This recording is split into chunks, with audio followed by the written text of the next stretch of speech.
अरे ऋषिवर, आप लोग हमारे पिता पितामह की उम्र है। किसी ऋषि की आयु 1000 वर्ष है, किसी की 10,000 वर्ष है, और हमारे सूत जी कितने वर्ष के हैं? तो कहते हैं 20 वर्ष के हैं। सौनक ऋषियों ने कहा, महाराज, धन विद्या बल विद्या आयुर्विद्या तथैव च ते सर्वेऽपि ज्ञान विद्याश्च किंकिरा शिष्य किंकिरा। सौनक आदि ऋषि सूत जी से कहते हैं कि गुरुदेव, कोई धन से बड़ा है, कोई बल से बड़ा है, कोई आयु से बड़ा है। ते सर्वेपि ज्ञान वृद्धाश्चा, उन सभी में श्रेष्ठ कौन है? तो कहते हैं जो ज्ञान होता है, जिसके पास ज्ञान है वही श्रेष्ठ है। इसलिए आप हम लोग से ज्ञानी हैं और आपके पास ज्ञान है, इसलिए आप हम सभी से श्रेष्ठ हैं। सुंदर उसका आसन दिया और आसन दे करके केवल एक ही प्रश्न किया। देखिए, जब संत मिल जाए ना तो उनसे कभी गृहस्थी की बात नहीं पूछना चाहिए कि भगवान हमारा फ्लैट कब मिलेगा, हमारे परिवार को फ्लैट कब मिलेगा, हमको नौकरी कब मिलेगी, ये सब नहीं पूछना है। उनसे तो केवल पूछना है कि गोविंद का दर्शन कब होगा। अगर संत मिल जाए तो केवल उन्हीं से एक शब्द पूछना है, कृष्ण प्राप्तिकरम शाश्वत साधनम तद्वदाधुना। कहते हैं कि कृष्ण की प्राप्ति की साधन बताइए कि भगवान गोविंद का दर्शन कैसे होगा। सुत जी महाराज प्रसन्न होकर के सुंदर कुश का आसन स्वीकार किया और कुश के आसन पर बैठ करके सौनक आदि ऋषियों को सम्मुख बैठा करके कृष्ण प्राप्ति के साधन बताना आरंभ किए। बोलते, ऋषियों, ये हमारा जीवन क्या है, ये हमें जीवन क्यों मिला है?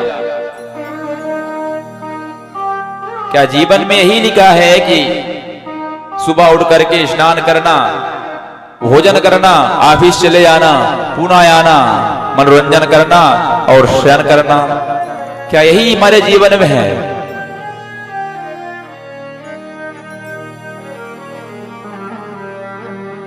ये जो जीवन है ना, ये जिह्वा जो है, या केवल भगवान नाम संकीर्तन के लिए है।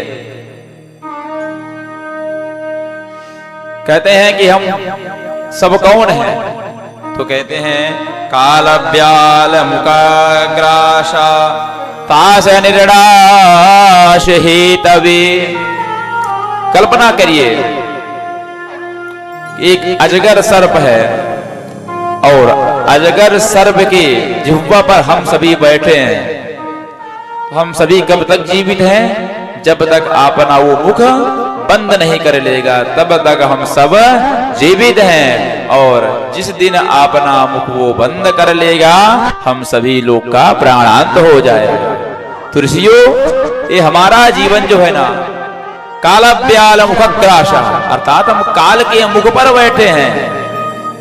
अभी हम सत्संग कर रहे हैं सभी लोग मिल करके, 10 मिनट बाद क्या हो जाए किसी को नहीं पता है। इसलिए जितने दिन तक हैं तब तक तो भगवान के नाम का संकीर्तन करना चाहिए। और शुद्ध जी भगवान श्रीमद् भागवत के कथा के अधिकारी को बतलाते हैं कि कथा का अधिकारी कौन होता है, श्रवण करने का अधिकारी कौन होता है।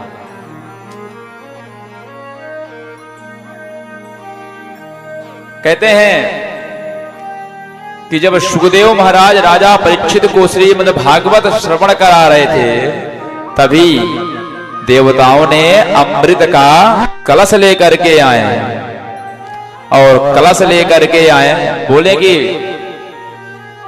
आप श्रीमद् भागवत सप्ताह यज्ञ की मणि मेरे को दे दीजिए और उसके बदले में आप क्या ले लीजिए, या स्वर्ग का अमृत ले लीजिए।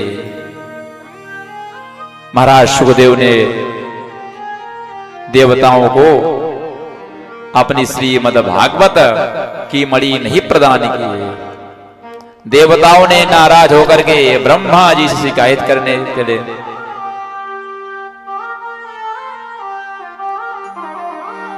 कि भगवान, अभी हम सुखदेव महाराज के पास गए थे तो सुखदेव महाराज को हम ये अमृत दे रहे थे और उसके बदले में श्रीमद् भागवत यज्ञ को मांग रहे थे, लेकिन सुखदेव महाराज ने देने से मना कर दिया। ब्रह्मा जी ने आए, ब्रह्मा जी भी कहें कैसा, क्या बात है इसमें? अरे ये अमृत है और अमृत पान कर लोगे तो अमर हो जाओगे, छुटकारा मिल जाएगा। सुखदेव महाराज कहते हैं ऐसा नहीं है। अमृत पान करने के बाद भी पुनरपि जननम पुनरपि मरणम पुनरपि जननी जठरे शयनम। भले ये स्वर्ग का अमृत कलश है, लेकिन इसको पान करने के बाद आवागमन चलता रहेगा। लेकिन जो श्रीमद् भागवत सप्ताह यज्ञ को श्रवण कर लेता है तो उसका आवागमन ही बंद हो जाता है। सुंदर गोविंद के धाम को पधारो जाता है। यह है श्रीमद् भागवत का महत्व। ब्रह्मा जी को विश्वास नहीं हुआ। ब्रह्मा जी ने क्या किया, सारे ग्रंथ को शिक्षा, कल्पन, रुक्त, व्याकरण, ज्योतिष, छंद, निरुक्त इत्यादि शास्त्रों को एकत्रित किया। एक पड़रे में श्रीमद् भागवत जी को विराजमान किया और एक पड़रे में सारे ग्रंथ को विराजमान किया। श्रीमद् भागवत जी पलड़े से नीचे हो गए, बाकी जो भी ग्रंथ थे शिक्षा, कल्पन, रुक्त, व्याकरण, ज्योतिष सब ऊपर हो गए। जिसमें भजन होगा वही नीचे जाएगा। ब्रह्मा जी को भी आश्चर्य हुआ और ब्रह्मा जी ने पुनः देवताओं को समझा करके अपने धाम को पधारे। तो ये श्रीमद् भागवत का महत्व है। ये पंचम वेद है। आरती में गाते हैं ना कि पंचम वेद निराला, यह पंचम वेद श्रीमद् भागवत। पुराण में तो है ही है।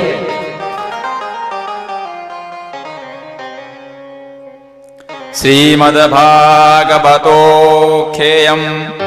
प्रत्यक्ष कृष्णेहि।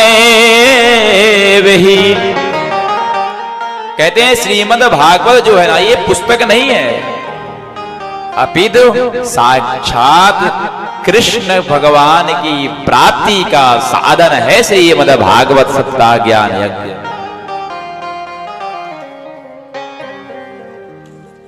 कहते हैं भगवान के मधुरतम प्रेम रस का छलकता हुआ सागर है श्रीमद् भागवत। पदे पदे स्वादु स्वादु पदे पदे, अर्थात इसके एक एक चरण, एक एक पाद में भगवान श्री कृष्ण की सुंदर कीर्तन की गई है।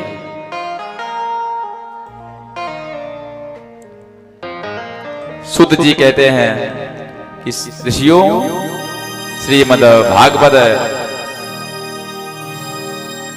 करने के लिए सुंदर स्थान चयन करना चाहिए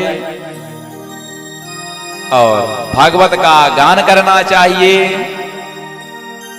भागवत का ज्ञान करना चाहिए और भागवत जी का ध्यान करना चाहिए। और जो श्रोता होते हैं ना, उनके कान श्रीमद् भागवत से जुड़ जाए, तभी श्रीमद् भागवत कथा का जो पुण्य होता है वो प्राप्त होता है।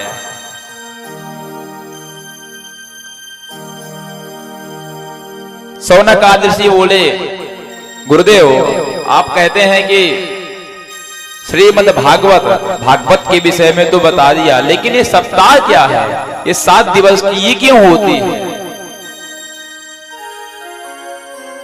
तो कहते हैं कि एक बार देवर्षि नारद बड़ी तीव्र गति से दौड़े दौड़े जा रहे थे। बद्री धाम में विराजमान चारों भाई श्री सनत कुमार, चारों भैया नारद को देखा और पूछने लगे, कथम ब्रह्मादीन मुखा कुतश्चिंता पुरो भवान त्वरितं गम्यते कुत्र कुतश्चागमनं तव।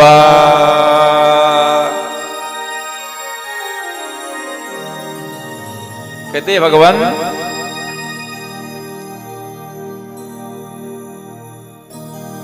इस सप्ताह ज्ञान यज्ञ की कथा कहां से प्रारंभ हुई? भागवत के विषय में तो आपने बता दिया, लेकिन ये सप्ताह ज्ञान यज्ञ कहां से प्रारंभ हुआ ये बताइए। कहते भो भो साधो क्षणं तिष्ठ